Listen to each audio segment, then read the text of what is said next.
Have you ever had a teacher tell you just to forget all about your technique and just tell the story? Have you also had someone tell you not to get so wrapped up in your emotions that you then can't execute your vocal technique? Have you in turn felt utterly confused about how you're supposed to focus on any one thing while singing a song and trying to tell an authentic story, only to find that your brain vacillates from overthinking your technique to careening to the other side of overanalyzing the story you're trying to tell, only to find that you're outside your body, staring at yourself with perfectionistic self-criticism and having a generally terrible time. I've definitely suffered from this confusion and either-or thinking when it comes to singing. So what if I told you that your authentic and honest emotions are actually a crucial component for training balanced, efficient, and satisfying vocal technique into your mind and muscles? Hey there, if you're new here, my name is Dan Calloway. I teach musical theater voice and vocal pedagogy at Boston Conservatory at Berkeley.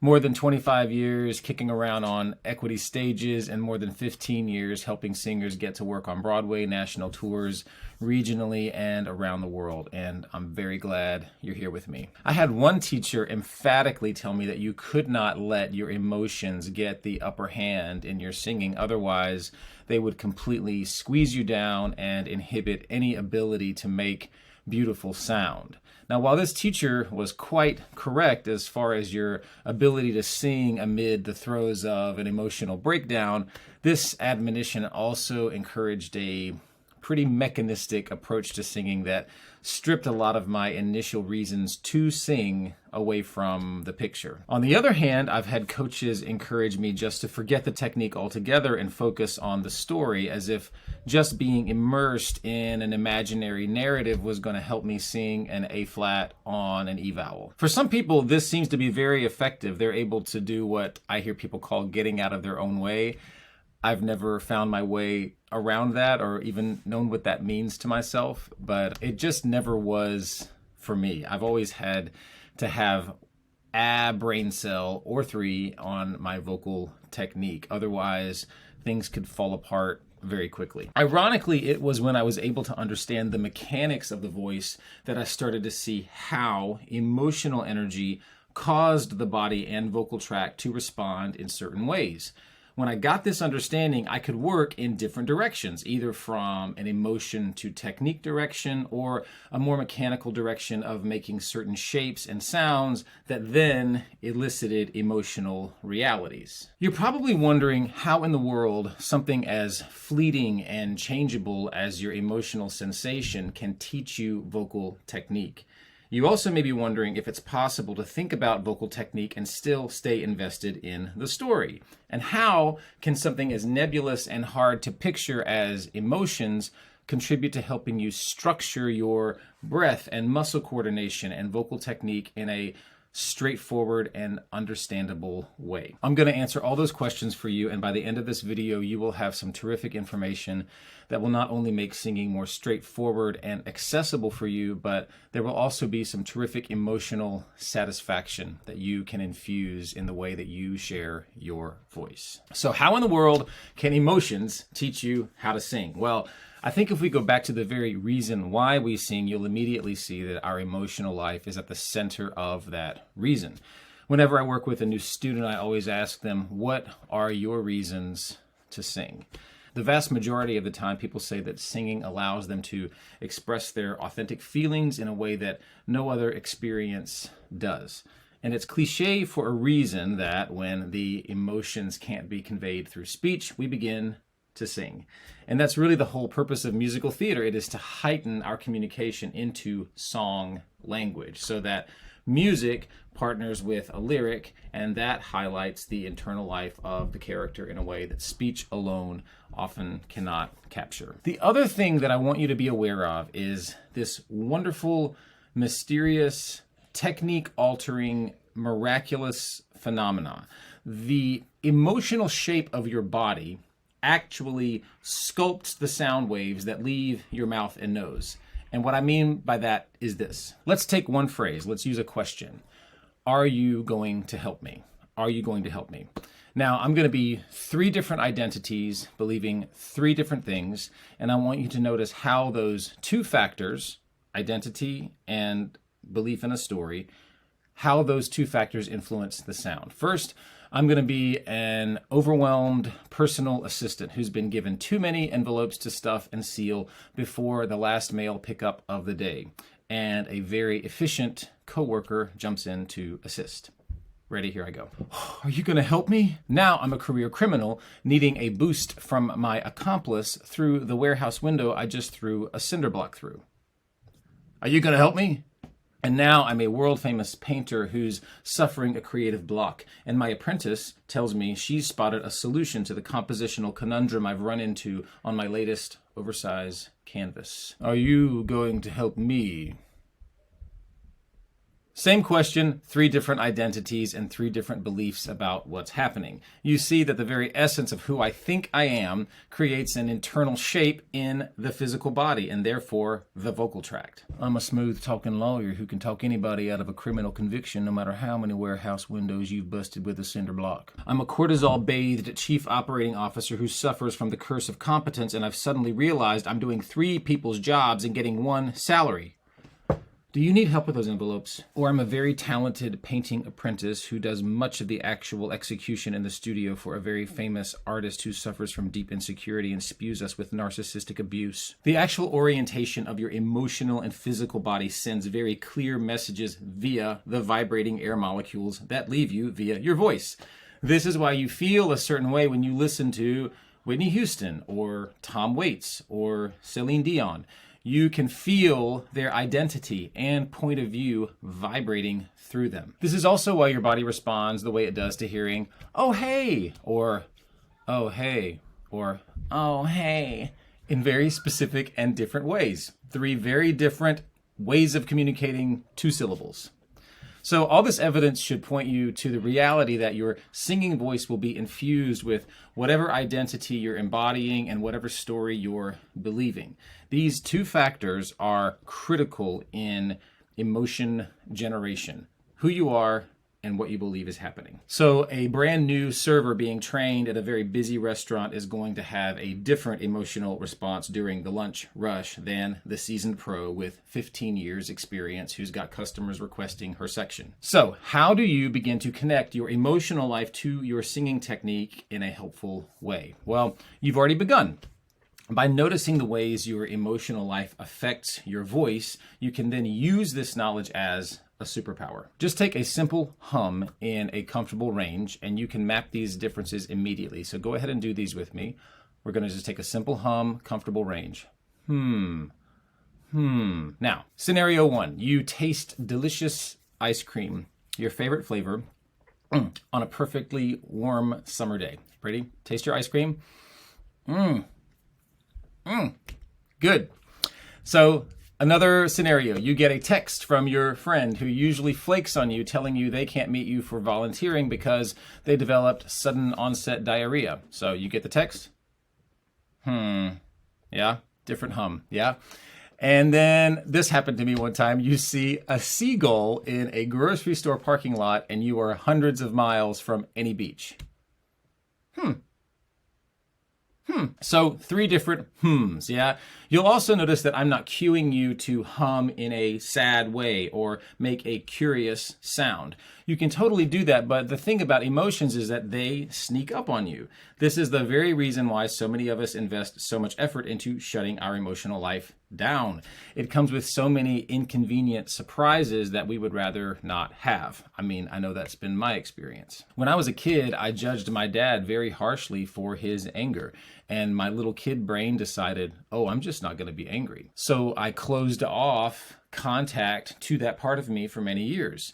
We don't want to pay attention to our emotional impulses often because either we're afraid they're going to take us over or we experienced rejection or other bad things when we did share a real feeling in the past. So both are super painful experiences. Of course, we would want to avoid them. But when you want to sing, you may find that if you can't access your well of feeling, your singing suffers. You may feel cut off from your body. You may feel very neck up in your singing. You may grow increasingly frustrated that your voice won't just do what you say, in the same way that you can tell your sadness or your envy to go stand in the corner. Singing will nudge you into all the places that are crying out to be seen, understood, and integrated. And when you welcome your emotional life into your sound, not only will the truth of you get to fill your sound, you'll also experience singing itself as satisfying and healing. I tell students that a beautiful sound is a sound that allows the greatest amount of you through. And how are you going to let you through your vocal folds if you're not giving your internal sensation some loving attention and expression? So take this one step further. Let's take the hum you were doing and turn that into a simple phrase. Just a 3-step phrase will teach you so much. So let's go. We'll go just a 1, 2, 3, 2, 1 setup. Yeah, you're going to do the same thing that you did in the humming, the same thing you did as a kid when you imagined your action figures were building a house or an army base. So take this phrase, choose somewhere in the comfiest part of your range and use a tone that feels like you in everyday life or just your natural singing voice. Now, you're going to put all these different communications on this exercise. So say to a dear friend, tell me about it.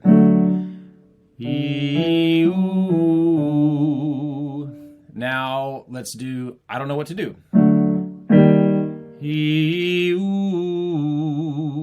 Then let's do, I can't wait for this thing to happen. And now let's do, I dread when this thing will happen. Or make it minor, yeah. Or that makes me uncomfortable. And then how about thank God you're here? Thank God you're here. All right, so notice I didn't change the character or basic shape of the exercise, but if you go back and watch that series again, you'll see that every thought prompted a different kind of inhale, a different kind of breath pressure coming through. And I noticed while I did that, different areas of my body activating in response to what I was believing. This noticing of yourself, this wise witness, it is a crucial skill for a singer to have. When you can notice what's going on in your own body and feelings, you can then watch them shift and move just as the vibration of your voice moves through, and then you can invite people into that reality. So I always say people don't know what's in there. They just know whether or not they're invited in.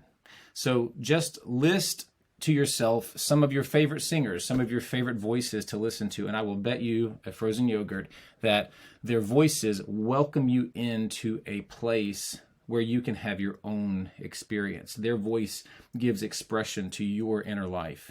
It's a real mystery, and I think it's one of the most wonderful things about singing. So, as you can see, just from playing around with those few examples, your imagination and emotional life directly influence the sounds you make.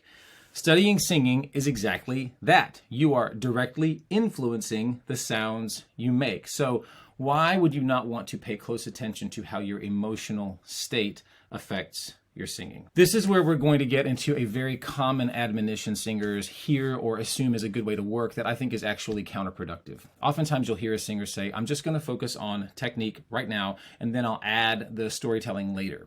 This is absolutely something you can do, and there is value to this, but what I want you to understand is that your vocal technique, meaning the way you are using your voice, is inseparable from your emotional life.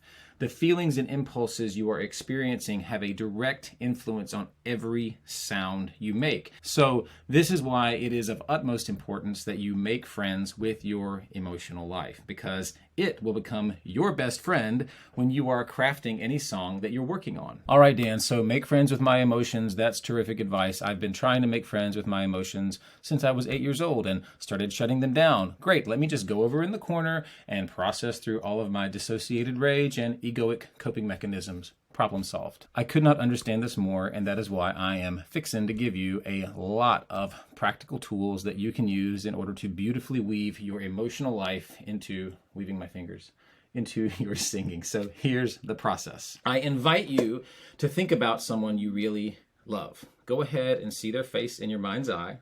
Now I want you to move your attention into your torso. Notice if there's any kind of sensation inside you when you think about this person whom you love. When I think about my wife, I feel this sensation of solid gratitude right here behind my solar plexus. And I also feel this wonderful, right now I'm feeling this really joyful bubbling up into my heart and a little bit of just real gratitude. And I also feel this wonderful sense of relief because it's really such a miracle that I get to share my life with somebody that I trust and love like I trust and love her. Also, germane to the topic of this video, I'll think about my college voice teacher, Kathy McNeela, who's been my dear friend for 30 years. And when I think about her, I have this sense of gratitude and just a warm sensation that kind of reaches up into my throat, kind of like a desire to cry a little because of all the things that she's given me and all that we have been through in our friendship. So notice what's going on in your body as you think about this person that you love. If this is a relationship that's got a lot of comfort and ease in it, that's going to feel one way. And if you're thinking about somebody you love and there might be some tension or some grief in this particular relationship, that's going to show up in a different way in your body. Now you can just take that simple 3-note scale we were working with before, and you can notice the emotional energy in your body as you sing this scale now. So I'll think about Melissa and I will sing this scale while I notice how my body responds to this thought. So I'll do this and I'll think of Melissa. E-oo, e-oo, e-oo. So I'm letting myself think about Melissa, and I'm thinking like 3 different scenarios sort of popped up as I did those scales. So that's what happens. Your thoughts ever moving, and therefore your emotions are ever moving. So you want to watch that and kind of ride that wave. Now I'll invite you to think about somebody who makes you laugh. Notice where that shows up in your body. Now you can take the scale that you just did and notice the feeling, the actual physical sensation inside you as you think about what this person who makes you laugh makes you feel like. So I'm thinking about a friend of mine from college that came up in my mind, Amy J. Wilkins, who just always makes me laugh and made me laugh. I haven't seen her in years, but she always could just make a joke out of anything. And just remembering her makes me feel all carbonated inside. And so then I can sing a phrase, I'll think of Amy J.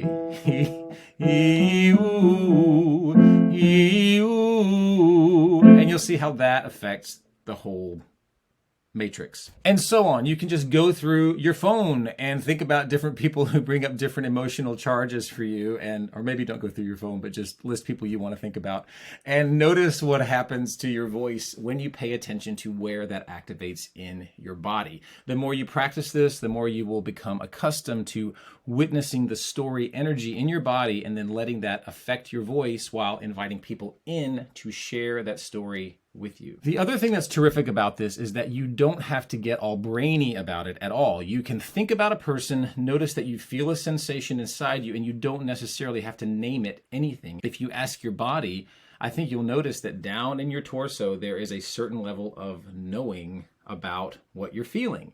And even if you were to give that sensation a name like joy or envy or frustration, it would take some of the charge away from what your body knows about it without necessarily codifying it or defining it. This is what I call the mysterious ocean aspect of singing, where your body has all of this wisdom and information to give you that can't necessarily be captured with language, but there's this whole reserve of wisdom and information ready for you to access if you'll just turn your attention toward it with some love, curiosity, and the willingness to understand. And if you think about all of the tricks that voice teachers employ to get you to feel certain vocal coordinations like cry or sob or whine or calling out or quietly speaking to someone nearby, all of these vocal events happen because of an emotional coordination. And in fact, if you don't invest the emotional belief in these practices, they often fall flat. They need the emotional investment in order to work. So I want to dispel this myth for you. You don't have to mechanically separate out your vocal technique from the emotional life of the very reason you want to sing. In fact, I would encourage you to marry the two as much as possible. If you let emotional reality play inside you, then you can actually witness what's going on with your body and your vocal tract. It'll also help you have a really keen ear for style. Why do certain styles sound the way they sound? Why does a Western classically informed head voice flow phonation sound like, I have a love? And why does Janis Joplin sing, come on, come on, come on? Both of these images are of women in love, and they can't keep themselves from feeling, and they're having very different manifestations in the sounds they make. And if either of those phrases are disconnected from emotional reality, you can hear it. Everybody can hear it when they're being bullshitted. Since I am from North Carolina, I will often think about I call it the seething smile. When someone says something through a smile and you can just feel the deep belly of rage surging underneath it. Now you come back tomorrow and I'll make you a pie. And if there's anything you need, you just let me know, okay, honey? So if you're hitting a wall with something technical you're trying to work on, I want to invite you to stop, ask yourself, who am I? Who is the person singing this song? Ask yourself, what do I believe is happening? And then when you answer that question, notice if you feel anything in your torso about it. These can be very subtle movements, so give yourself some time to start to discern this, and then go ahead and sing the phrase while you watch that energized place inside you. And it very well could move. So just be on the lookout and be curious about where things might move, and then you will have a whole rich place where you can invite people to be. I find this to be one of the most satisfying and beautiful parts about singing and the path I've gotten to take with it. As you learn to allow yourself to flow more love in this direction, then you can look inside with curiosity and wonder. And then as you sing, you can invite people into this truly infinite space. And that is why I think we love to hear wholehearted singers so much, and why we long to be wholehearted singers ourselves.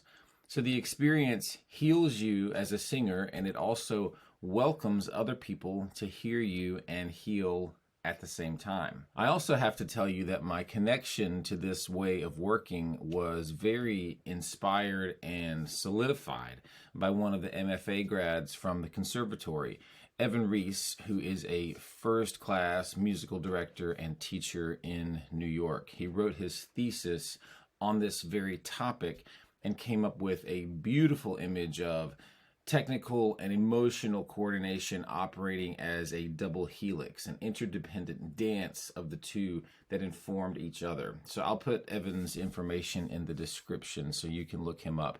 And if you're in New York City, he is a terrific teacher to work with, also a grade A collaborative pianist and musician. So there you go, look him up. Okay, so you're seeing how your emotions inform the body and the influence they have on vocal shapes. But how do you actually leverage this information for your own vocal technique?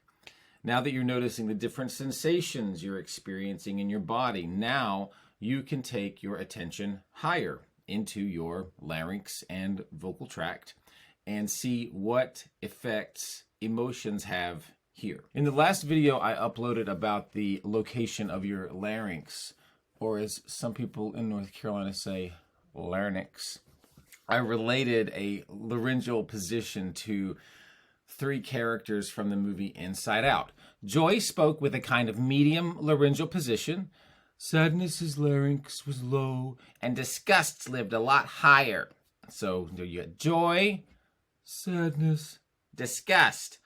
Actual emotions affecting vocal tract shape. So now you can ask yourself what certain emotional energies do to affect the vocal tract. One particular shape that reflects this is the vowel oo, and the different ways it can show up in different styles. So take the first phrase of If I Loved You. If I loved you. It's early in the morning over here, so you gotta give me a break. If I loved you. That ooh vowel wants to be a certain way. And you know this because if I sang, if I loved you, you can feel something's amiss. So why do you want to hear... I belted at Berkeley all day yesterday, so my voice is recovering. So why do you want to hear a rounder you rather than a more divergent you? Well, think about what's going on. Billy and Julie have just met, and say if I'm operating from Billy's point of view, I'm caught very off guard by Julie's presence, and I don't quite know what to do with myself. But I can't help but imagine what it'd be like. Where is it? If I loved you. There's love. There's this longing for closeness. There's the desire to join with another. So I always relate this to whipped cream. This is what I mean. My mouth just watered thinking about whipped cream. So you open the fridge and you see a crystal bowl piled high with freshly whipped heavy cream with the perfect amount of sweetness and vanilla extract. If your response to this sight, barring any aversion to all things dairy, which I respect, is the syllable ooh, you're gonna make a sound like ooh. So if I sneak a bit of this whipped cream, I might hum like mmm. My mouth opens up because I want that whipped cream in my gob. It's often the same with love songs. You meet somebody you want to smooch, and you'll find your mouth opens a lot like when you're spooning some whipped cream in there. So you might think of examples like, blue moon, I saw you standing alone, or I can't help falling in love with you. So imagine if Elvis sang, falling in love with you. I mean, it works for some people, but I can think of one singer right now that uses that you just fine, but anyway. What's new, pussycat? New. He uses a new there. Now imagine you see a bowl of whipped cream, and on closer inspection, you realize it's been sitting there a little too long, and that little whiff of gourmet cheese shop you just sniffed is coming from some past its prime dairy. So that vowel is going to be different. That's going to be more like ew. So notice what your tongue is doing there. It's coming up and out, pushing anything that might invade away from you. You might even feel your throat closing up on you for just some extra defense insurance. That's why if you hear me sing, if I loved you, your ears like, that doesn't line up. But in other circumstances, other ways of shaping the ooh vowel are completely appropriate or seem to fit in the style world. You're so vain, you probably think this song is about you. Forget you.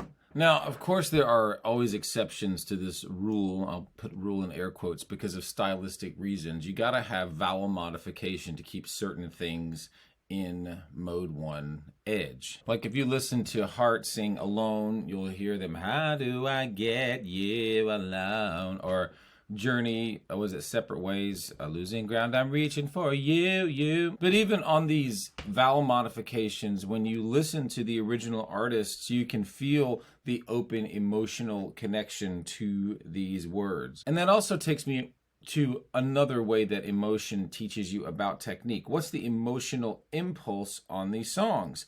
How do I get you alone? What's that emotional and physical impulse? And what does that do to something like breath support? In a case like this, you might feel a different kind of support than what you learn singing Caro Mio Ben. Or what I mean is, if you're asking someone, how do you get them alone? What is your body doing? How is your air moving out? So I might feel a little bit like of a rib squeeze on this as opposed to what's commonly taught and what I commonly use, which is a lower abdominal contraction that moves air out slowly. So listen to the difference. We'll see if I can demo this. I don't know if I can demo it. I belted too much yesterday. So the rib squeeze would be like,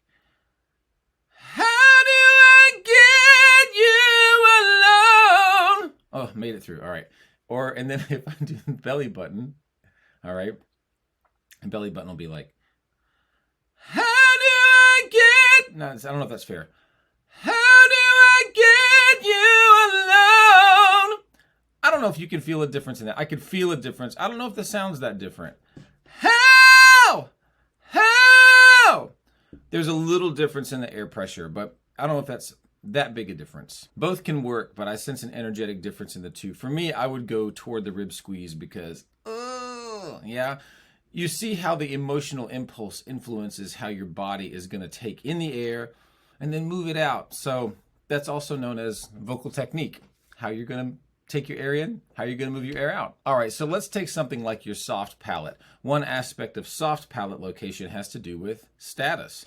Often a person who perceives themselves as a very high status will raise their soft palate quite high, as if everything in their muscular structure looks down at the world around them. So I'm thinking of Meryl Streep in The Devil Wears Prada. So just even thinking of her vocal image when she's like, that's all.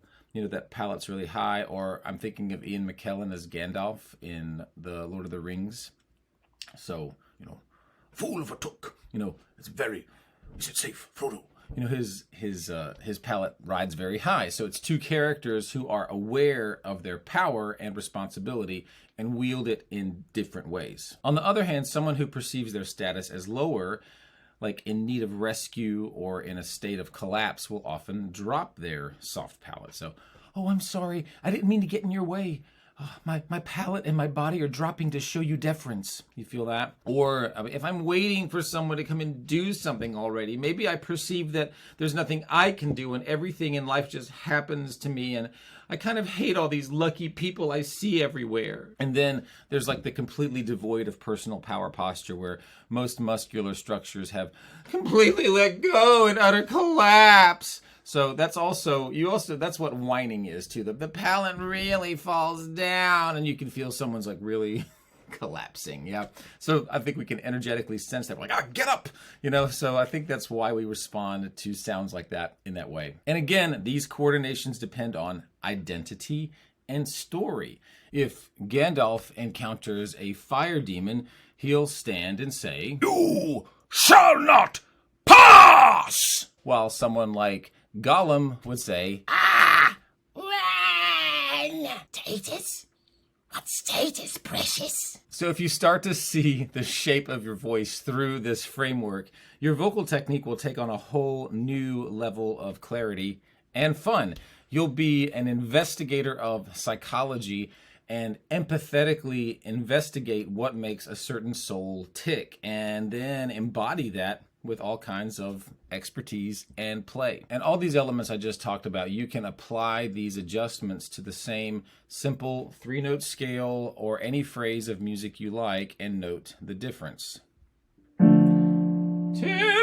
now, I always got by on my own.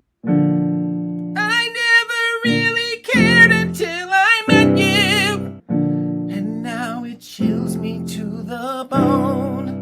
How do I get you alone? So the progression you're going to follow is this. Who am I? Witness the identity bubble up inside you. What do I believe is happening? What sensations does your identity's perception of events create? Where do you sense those sensations in your body? And what happens to your body and vocal tract as a result? So now that you have been able to map emotional sensation and get clear on your point of view and identity as whatever character you're embodying or embracing the style you're singing, what if you feel like your problem stems from becoming overwhelmed by your emotional life? What if your sensations take you over and indeed you're experiencing what one of my early voice teachers warned me about? You're not able to manage your vocal technique because you're just too deep in it. Number one, I think it's important to allow a process to happen. I heard a wise teacher once say that you often find balance by getting out of balance. So if you're singing a song that brings up a lot of sadness or deep feelings, You might have to snot and cry through that song a few times to find where the points are where you go over the emotional edge. Then, as you grow more familiar with the landscape of that particular song, you start to create a map where you know you can step just to allow enough emotional charge to remain authentic and also be in command of your physical mechanisms. For example, I can't fully cry and sing at the same time. I know singers who can let it flow as the tears fall down their face, but my own particular psychological profile does not allow for that. If I start to cry, my whole throat squeezes and tightens, and I'm not able to sing. So I will navigate my way through a song and know when I get to a certain emotional edge and be able to walk myself back a little bit so that I can remain in command of the vocal mechanism. I had this teacher at Elon named Chip Johnson. He is a terrific actor, and he used this image of a glass of water sitting over on the edge of a table where it was balanced just enough so that it still remained on the table. He said that's where an actor got to live in their emotional life when on stage, right on the edge where the emotions are available and on the surface, and you'll still have access to your physical instrument. I always remember that image a lot when I sing. The other way to work on this is to take some of the elements of your vocal tract that you've now noticed, coordinate based on the emotions you're feeling, and then reverse engineering those things. So if you know a lower soft palate is going to create a more divergent sound that drives people away, you can make that shape and utilize it as an action in your storytelling. If you know a higher soft palate is going to garner more status for your character, you can go ahead and lift that up. And if you know that a quick and tight inhalation is going to give you the sense of dread and nervousness that your anxious character always lives in, then that's something you can do.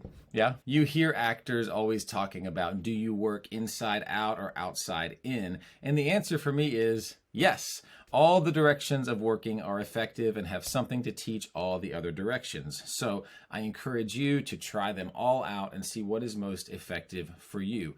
All the ways have something to teach all the ways. And when you do find yourself in a place where you're noticing that you're thinking more about your technique than you want to, or you're finding the way that you're thinking about technique is inhibiting you from fully telling a story, you can always say, on my next breath, I am going to return to the image that I'm singing about.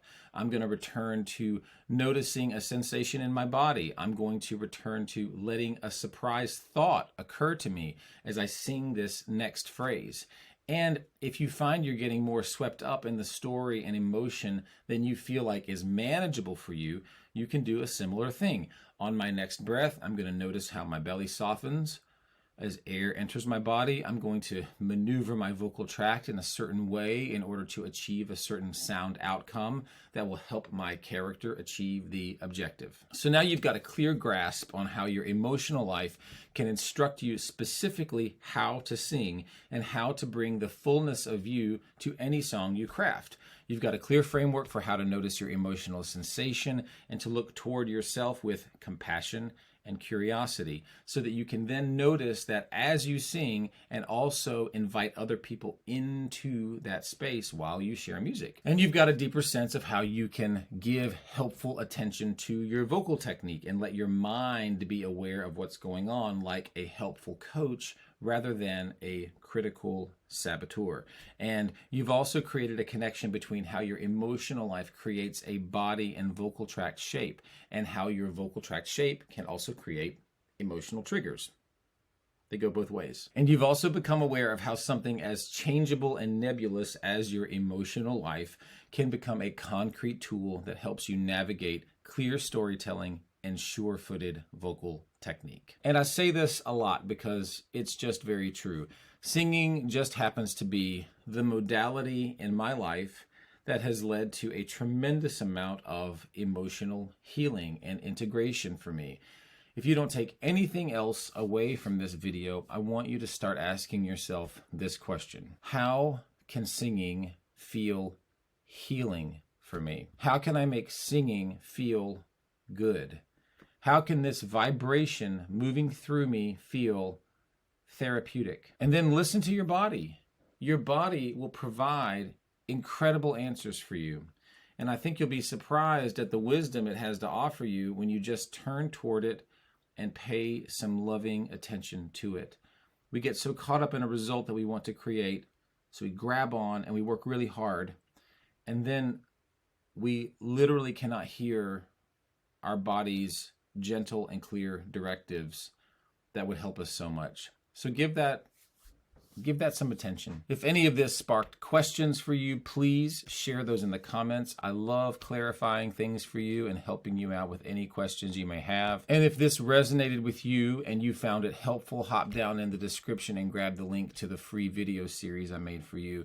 7 pitfalls that make singing hard, put resumes in the no pile, and waste your time.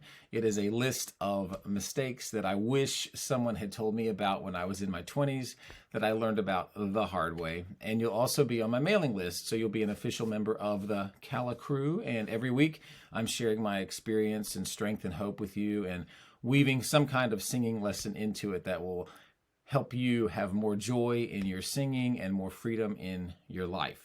So grab that below. And one other thing, if all this talk about witnessing and watching yourself and noticing your inner world is new territory for you and you'd like to learn more, I talk about the life-changing impact of this skill, how it changes your singing and really your whole experience in life in this video that I'll connect you to here.